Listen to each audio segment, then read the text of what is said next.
Hey guys, today we are going to continue our sex talk and we are talking about your sexual cycle. And the reason it's so important to discover what your sexual cycle is, the areas where you get stuck when it comes to sex, is that once you understand where you get stuck, then you kind of have a better idea of how to overcome it just naturally, right? So let me give you an example of a sexual cycle and you can kind of infer yours from this example.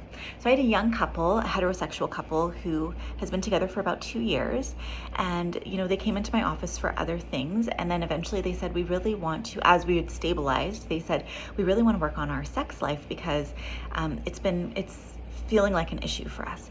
And so as we talked about what was happening for them, it turns out that their cycle is that the female partner would initiate or try to initiate, and the male partner would reject her. And then the female partner would wonder, is my partner attracted to me? Am I pretty enough for them? Is it me? Is there something wrong with me? Do they really love me?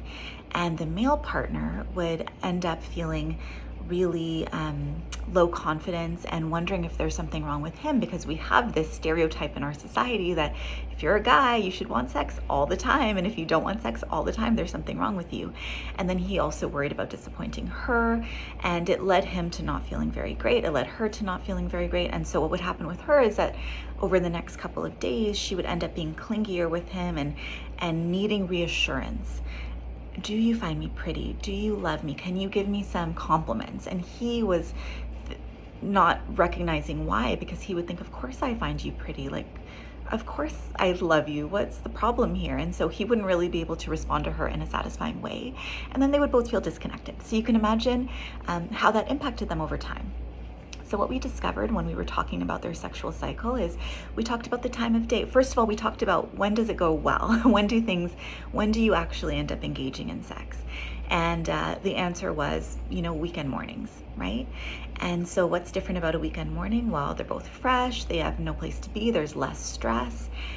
Stress can be a huge sex killer, right? Because when stress is pressing on your brake, no matter how hard you push the accelerator, you're not going anywhere, right? So if anything's pressing on your brake, it's really, really hard to get going, right? You have to actually get into a space where you can feel comfortable and feel confident and feel relaxed and get into your body. So what we discovered is that the weekday mornings were good for that reason, and what was happening on the weekend mornings were good, and what was happening on the weekday evenings is that his partner would come in when he was already in bed, ready to go to sleep. He was really protective of his time, because if he didn't sleep properly, then the whole next day was ruined for him. He was just very sensitive that way. His sleep was really important to him.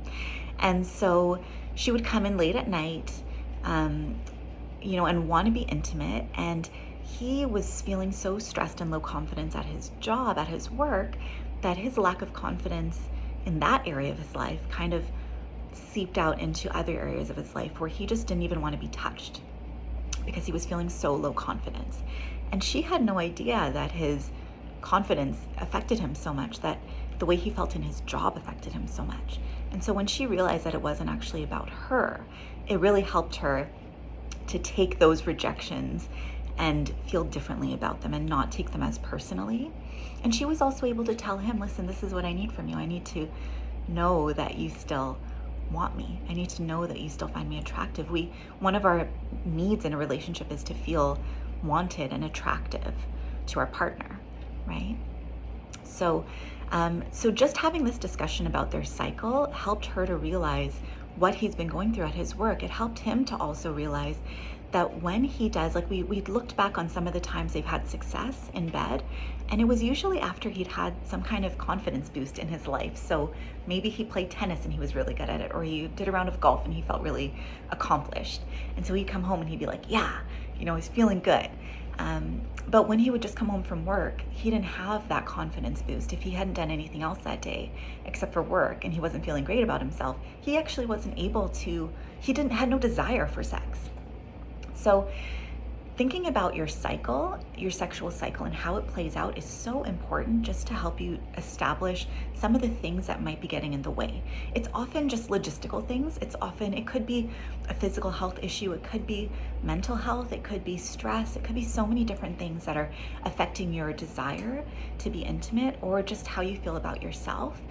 So you can send this video to your partner and have them watch this as well. And then the two of you can have a discussion about, what actually happens, like a very objective discussion about what actually happens when we're not able to kind of connect in that way.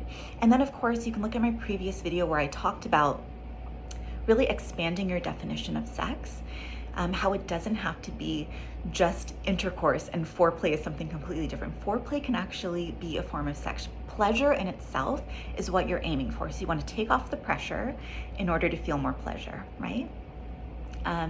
So yes, so I hope that was helpful.